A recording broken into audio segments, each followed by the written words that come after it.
എല്ലാവർക്കും നമസ്കാരം. ഇന്നത്തെ വീഡിയോയിൽ നമ്മൾ സംസാരിക്കുന്നത് ഉത്തര കേരളത്തിലെ അതീവ പുണ്യസ്ഥാനമായ കൊട്ടിയൂർ നടക്കുന്ന വൈശാഖ മഹോത്സവത്തെക്കുറിച്ചാണ്. ഇപ്പോൾ കൊട്ടിയൂരിൽ മഹോത്സവകാല ദർശനങ്ങൾ ഭക്തി നിർഭരമായി നടക്കുകയാണ്. വനത്തിൻ്റെയും നദിയുടെയും നടുവിൽ മന്ത്രനാദങ്ങളും ദീപപ്രകാശവും നിറഞ്ഞ ഈ ദൈവിക അന്തരീക്ഷം ഭക്തർക്ക് വ്യത്യസ്തമായ ആത്മീയ അനുഭവമാണ് നൽകുന്നത്. ആയിരക്കണക്കിന് ഭക്തർ മഹാദേവൻ്റെ അനുഗ്രഹം തേടി കൊട്ടിയൂരിലേക്ക് എത്തിക്കൊണ്ടിരിക്കുന്ന ഈ സമയത്ത് ഈ ക്ഷേത്രത്തിൻ്റെ പുരാണ പ്രാധാന്യവും ജ്യോതിഷ ബന്ധവുമൊക്കെ കൂടുതൽ അറിയേണ്ടതുണ്ട്. സതീദേവിയുടെ ത്യാഗവും മഹാദേവൻ്റെ വിരഹവേദനയും ഓർമ്മിപ്പിക്കുന്ന ദക്ഷയാഗ കഥയുമായി ബന്ധപ്പെട്ട് വിശ്വസിക്കപ്പെടുന്ന കൊട്ടിയൂർ ഇന്നും ഭക്തരുടെ മനസ്സിൽ അതീവ പുണ്യസ്ഥാനമായി നിലകൊള്ളുന്നു. 2025 കൊട്ടിയൂർ വൈശാഖോത്സവത്തിൻ്റെ പുരാണ പ്രാധാന്യത്തെയും ആത്മീയ വിശേഷങ്ങളെയും കുറിച്ച് വിശദമായി ഒരു വീഡിയോ ഞാൻ ചെയ്തിരുന്നു. എന്നാൽ ഇപ്പോൾ കൊട്ടിയൂരിൽ നടക്കുന്ന ചില പ്രധാന ആരാധനകളുടെയും ആചാരങ്ങളുടെയും ആഴമുള്ള ആത്മീയ സന്ദേശം ഇന്നത്തെ തലമുറയുടെ ജീവിതത്തിൽ എത്രത്തോളം പ്രസക്തമാണെന്ന് മനസ്സിലാക്കുക എന്നതാണ് ഈ വീഡിയോയിലൂടെ പ്രധാനമായിട്ടും ഉദ്ദേശിക്കുന്നത്. ആചാരപ്പെരുമയാലും അനുഷ്ഠാന പഴമയാലും ശ്രദ്ധേയമായ കൊട്ടിയൂർ വൈശാഖോത്സവത്തിലെ ഓരോ ആരാധനയ്ക്കും പിന്നിൽ ഒരാത്മീയ തത്വവും ജീവിത സന്ദേശവും അടങ്ങിയിട്ടുണ്ടെന്ന് അറിയണം. പ്രത്യേകിച്ച് സതീദേവിയുടെ ത്യാഗവും മഹാദേവൻ്റെ വിരഹവേദനയും ഓർമ്മിപ്പിക്കുന്ന ദക്ഷയാഗ സ്മരണകൾ ഇന്നത്തെ കാലത്ത് ബന്ധങ്ങളുടെ മൂല്യവും പരസ്പര ബഹുമാനത്തിൻ്റെ ആവശ്യകതയും നമ്മെ വീണ്ടും ചിന്തിപ്പിക്കുന്നതാണ്. അതുകൊണ്ട് തന്നെ ഈ വീഡിയോയിൽ അവിടെ നടക്കുന്ന പ്രധാനപ്പെട്ട ചില ആരാധനകളെപ്പറ്റിയും ചില ചടങ്ങുകളെ പറ്റിയുമൊക്കെ പരാമർശിക്കുവാനാണ് ഉദ്ദേശിക്കുന്നത്. വൈശാഖ ഉത്സവത്തോടനുബന്ധിച്ച് നടക്കുന്ന ആരാധനകളിൽ ആദ്യമായിട്ട് തിരുവോണം ആരാധന ആണ് നടക്കുന്നത്. കോട്ടയം കിഴക്കേ കോവിലകം വകയായി ഇത് നടത്തപ്പെടുന്നു. തുടർന്ന് രേവതി ആരാധന തെക്കേ കോവിലകം വകയും രോഹിണി ആരാധന പടിഞ്ഞാറേ കോവിലകം വകയും ആചാരാനുസൃതമായി നടക്കുന്നു. പിന്നെ ഇവിടെയുള്ള ഒരു പ്രധാന ഒരാചാരമാണ് ഇളനീരാട്ടം. ഇളനീരാട്ടത്തിന് ആവശ്യമായ ഇളനീര് വ്രതാനുഷ്ഠാനത്തോടു കൂടി ഈ പാരമ്പര്യ അവകാശമുള്ള തീയ സമുദായ അംഗങ്ങളാണ് കൊണ്ടുവരുന്നത്. ഈ ഇളനീർ വരവും ഒക്കെ വളരെ ആഘോഷമായി ഇവിടെ നടത്തി വരുന്നു. ഇളനീരാട്ടം ദൈവം വരവിന് ശേഷം പാലക്കുന്നം നമ്പൂതിരി രാശി വിളിക്കുന്നതോടെ ഇളനീരാട്ടം ആരംഭിക്കും. അദ്ദേഹം 3 ഇളനീരുകൾ കൊത്തി ഉഷക്കാമ്പ്രം നമ്പൂതിരിയെ ഏൽപ്പിക്കുകയും ആ ഇളനീർ തീർത്ഥം മന്ത്രം ചൊല്ലി സ്വയംഭൂ ശിലയിൽ അഭിഷേകം നടത്തുകയും ചെയ്യും. പരികർമ്മികളായ ബ്രാഹ്മണർ ഇളനീരുകൾ കൊത്തി വെള്ളിക്കുടങ്ങളിലാക്കുന്നു. പിന്നീട് അത് സ്വർണ്ണക്കുടത്തിലേക്ക് പകർന്ന് ഇടമുറിയാതെ അഭിഷേകം ചെയ്യും. ഇളനീർ വെപ്പിന് ശേഷമുള്ള പ്രധാന ആരാധനയാണ് അഷ്ടമി ആരാധന. അഷ്ടമി 7 നാൾ പകലുള്ള ദിവസം അഷ്ടമി ആരാധന നടക്കും. തിരുവോണം ആരാധന കഴിഞ്ഞുള്ള വിശേഷാൽ പൂജയാണ് രേവതി ആരാധന.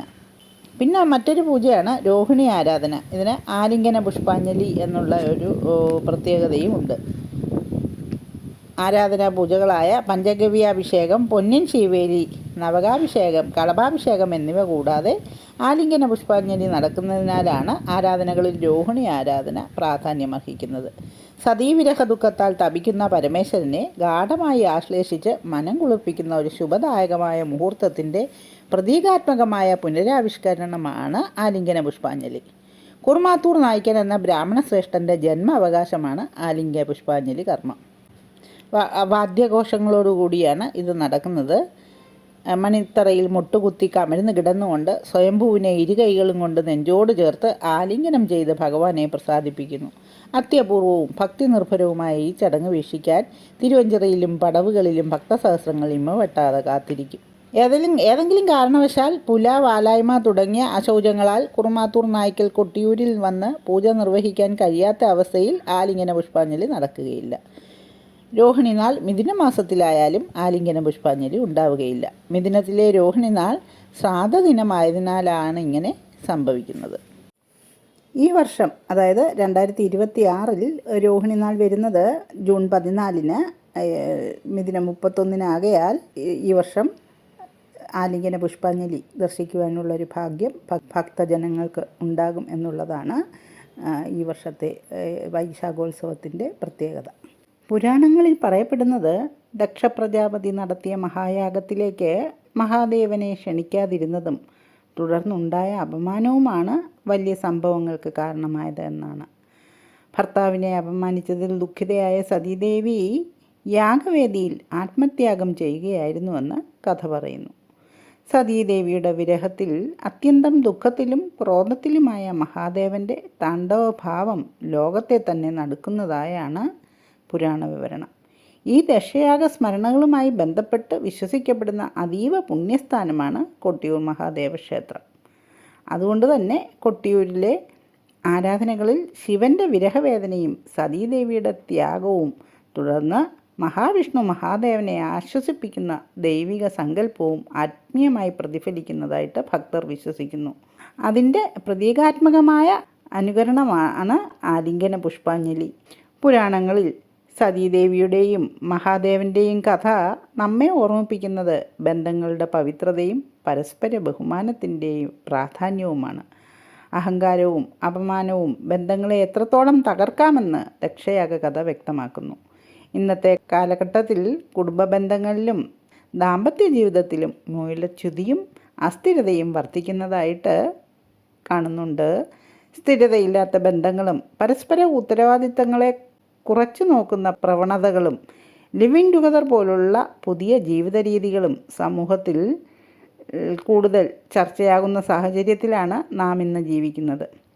ഇത്തരം മാറ്റങ്ങൾക്കിടയിൽ കൊട്ടിയൂർ പോലെയുള്ള ആത്മീയ കേന്ദ്രങ്ങൾ ബന്ധങ്ങളുടെ ആത്മീയ മൂല്യവും പരസ്പര ബഹുമാനത്തിൻ്റെയും ആവശ്യകതയും വീണ്ടും ഓർമ്മിപ്പിക്കുന്നതായിട്ട് ഭക്തർ മനസ്സിലാക്കണം. ഇനി കൊട്ടിയൂരിൽ പോയി തൊഴുതു വരേണ്ട രീതി കൂടി പറയാം. പുഴയ്ക്ക് ഇക്കരെ നിന്ന് തന്നെ കുളിച്ച് ഈറനോട് കൂടി പോയി മണിത്തറ, വാളറ, പിന്നെ അമ്മാറക്കൽ തൊഴുത് വലം വെച്ച് പ്രാർത്ഥിച്ചു പോകുമ്പോൾ ഭണ്ഡാര സമർപ്പണം നടത്തുക എന്നുള്ളതാണ് ഒരു രീതി. അതൊരു പ്രായച്ചിത്തമാണ്. അറിയാതെ പോലും നമ്മുടെ ദേഹത്ത് അവിടുത്തെ മണ്ണ് പോലും പറ്റി പുറത്തു പോകരുത്. അങ്ങനെ അറിയാതെ പോകുന്നതിനുള്ള പ്രായച്ചിത്തമാണ് ഈ ഭണ്ഡാര സമർപ്പണം. പിന്നെ തിരുവഞ്ചിറ എന്ന് പറയുന്ന ആ വെള്ളം ഉള്ള സ്ഥലത്ത് നിന്ന് കയറിയാൽ പിന്നെ അങ്ങോട്ട് ഇറങ്ങരുത്. ഇറങ്ങിയാൽ വീണ്ടും ഭണ്ഡാരം പെരുക്കണം എന്ന് അങ്ങനെയാണ് വിശ്വാസം. അങ്ങനെ കയറി പ്രസാദമെല്ലാം വാങ്ങി അവിടെ നിന്ന് കാണാനുള്ളതോ ജപിക്കാനുള്ളതോ ഒക്കെ ജപിച്ചിട്ട് നേരെ ഇക്കരെ കൊട്ടിയൂരിൽ പോയി അവിടെയുള്ള പോർക്കലി ഭഗവതിയെ പ്രാർത്ഥിച്ച് ഭണ്ഡാരം പെഴുക്കി ഓടപ്പൂവ് മേടിച്ച് വീട്ടിൽ പോവുക. അക്കരെ കൊട്ടിയൂരിലെ പ്രധാന പ്രസാദമായ അഷ്ടബന്ധം, അതായത് ഈ ഒരു വിശേഷം കഴിഞ്ഞിട്ട് പെരുമാളിനെ ഒരു വർഷം മുഴുവൻ മൂടി നിൽക്കുന്ന മണ്ണാണ് അഷ്ടബന്ധം. അതാണ് നമുക്ക് പ്രസാദമായിട്ട് തരുന്നത്. പിന്നെ ആദ്യ ദിവസം ആടുന്ന നെയ്യ്, ചന്ദനം, കളഭം, ഭസ്മം ഇതൊക്കെയാണ് അവിടെ നിന്ന് കിട്ടുന്ന ഏറ്റവും വലിയ പ്രസാദം. ശുദ്ധമായി പൂജാ റൂമിൽ സൂക്ഷിക്കുകയാണ് വേണ്ടത്. പിന്നെ ഓടപ്പൂവ് വാങ്ങിക്കൊണ്ടുപോയി വീട്ടിൽ പൂജാമുറിക്കുള്ളിലും ഉമ്മറത്തുമൊക്കെ തൂക്കാം. ഇനി വഴിപാടുകളാണെങ്കിൽ വിശേഷമായിട്ടുള്ള ചില വഴിപാടുകളുണ്ട്. ആൾരൂപം സമർപ്പിക്കൽ, വെള്ളി സ്വർണം കുടത്തിലുള്ള അഭിഷേകം, 1000 കുടാഭിഷേകം, പുഷ്പാഞ്ജലി എന്നിവയാണ് പെരുമാൾക്ക് പ്രധാനം. പിന്നെ അമ്മാറക്കല്ലിലാണെങ്കിൽ പട്ടും താലിയുമാണ് പ്രധാനം. മാലകളാണ്, അതായത് തുമ്പപ്പൂമാലയും കൂവളമാലയും ഒക്കെ വളരെ വിശേഷമായ മാലകൾ സമർപ്പിക്കാം അവിടെ. അമ്മയ്ക്ക് ചുവന്ന തെറ്റിമാലയാണ് പ്രധാനം. ഇതിനു പുറമെ ചാക്യാർ മണ്ഡപത്തിൽ പോയാൽ മത്തവിലാസം കൂത്ത് കഴിപ്പിക്കുന്നത് പ്രധാനമാണ്. അവിടെ ബഹളമൊന്നും വയ്ക്കാതെ നിശബ്ദമായി പോയി വേണം തൊഴുതു വരാൻ. അവിടത്തെ ഒന്നും എടുക്കാനോ നശിപ്പിക്കാനോ പാടില്ല. ഇതൊക്കെയാണ് പ്രധാനമായിട്ടും നമ്മളവിടെ പോകുമ്പോൾ അറിയേണ്ടത്. പുണ്യസ്ഥാനമായി വേണം കൊട്ടിയൂരിനെ ഭക്തർ കാണുവാൻ. ജ്യോതിഷപരമായിട്ട് നോക്കുമ്പോൾ ജാതകത്തിലെ 7ാം ഭാവദോഷങ്ങൾ, ശുക്രൻ്റെ പാപബന്ധം, പാപമധ്യസ്ഥിതി എന്നിവ കാരണം ബന്ധങ്ങളിൽ അകൽച്ചയും മാനസിക അസ്വസ്ഥതകളും അനുഭവപ്പെടാമെന്ന് പറയപ്പെടുന്നു. അത്തരം സാഹചര്യങ്ങളിൽ ശിവാരാധനയും കൊട്ടിയൂർ ദർശനവും മനസ്സിന് ആത്മീയമായ ആശ്വാസം നൽകുമെന്നാണ് വിശ്വാസം. പ്രത്യേകിച്ചും കുടുംബ ഐക്യത്തിനും ദാമ്പത്യ സൗഖ്യത്തിനുമായി ദമ്പതികൾ ഒരുമിച്ച് കൊട്ടിയൂർ പ്രാർത്ഥിക്കുകയും ശിവശക്തി ഏകത്വത്തെ സ്മരിച്ച് ആരാധന നടത്തുകയും ഒക്കെ ചെയ്യുന്നത് ഇവിടെ ഏറെ പ്രാധാന്യമുള്ളതായാണ് ഭക്തർ കരുതുന്നത്. കൊട്ടിയൂരിൽ ഇപ്പോൾ നടക്കുന്ന ദർശനം വെറുമൊരു ആചാരമല്ല, മനുഷ്യബന്ധങ്ങളുടെ മൂല്യവും ഭക്തിയുടെയും ത്യാഗത്തിൻ്റെയും ആത്മീയ സന്ദേശവും ഓർമ്മിപ്പിക്കുന്ന അനുഭവം കൂടിയാണ്. സതീദേവിയുടെ ആത്മത്യാഗവും ഭാര്യാവിരഹത്തിൽ മഹാദേവൻ അനുഭവിച്ച വേദനയും ദക്ഷയാഗ കഥയിലൂടെ നമുക്ക് മനസ്സിലാകുന്നു. അതുകൊണ്ട് തന്നെ ദാമ്പത്യ ബന്ധങ്ങളിൽ സ്നേഹത്തിൻ്റെയും പരസ്പര ബഹുമാനത്തിൻ്റെയും പ്രാധാന്യം ഓർമ്മിപ്പിക്കുന്ന പുണ്യസ്ഥാനമായി വേണം കൊട്ടിയൂരിനെ ഭക്തർ കാണുവാൻ. ജ്യോതിഷപരമായിട്ട് നോക്കുമ്പോൾ ജാതകത്തിലെ 7ാം ഭാവദോഷങ്ങൾ, ശുക്രൻ്റെ പാപബന്ധം, പാപമധ്യസ്ഥിതി എന്നിവ കാരണം ബന്ധങ്ങളിൽ അകൽച്ചയും മാനസിക അസ്വസ്ഥതകളും അനുഭവപ്പെടാമെന്ന് പറയപ്പെടുന്നു. അത്തരം സാഹചര്യങ്ങളിൽ ശിവാരാധനയും കൊട്ടിയൂർ ദർശനവും മനസ്സിന് ആത്മീയമായ ആശ്വാസം നൽകുമെന്നാണ് വിശ്വാസം. പ്രത്യേകിച്ചും കുടുംബ ഐക്യത്തിനും ദാമ്പത്യ സൗഖ്യത്തിനുമായി ദമ്പതികൾ ഒരുമിച്ച് കൊട്ടിയൂർ ക്ഷേത്രത്തിൽ ദർശനം നടത്തുകയും പ്രാർത്ഥിക്കുകയും ശിവശക്തി ഏകത്വത്തെ സ്മരിച്ച് ആരാധന നടത്തുകയും ഒക്കെ ചെയ്യുന്നത് ഇവിടെ ഏറെ പ്രാധാന്യമുള്ളതായാണ് ഭക്തർ കരുതുന്നത്. ഇന്നത്തെ തലമുറയിൽ ബന്ധങ്ങളുടെ മൂല്യങ്ങൾ പലപ്പോഴും ചോദ്യം ചെയ്യപ്പെടുന്ന സാഹചര്യത്തിൽ കൊട്ടിയൂരിലെ ആരാധനകൾ വെറും ആചാരങ്ങൾ മാത്രമല്ല, ജീവിതത്തിനുള്ള ആത്മീയ സന്ദേശങ്ങൾ കൂടിയാണ്.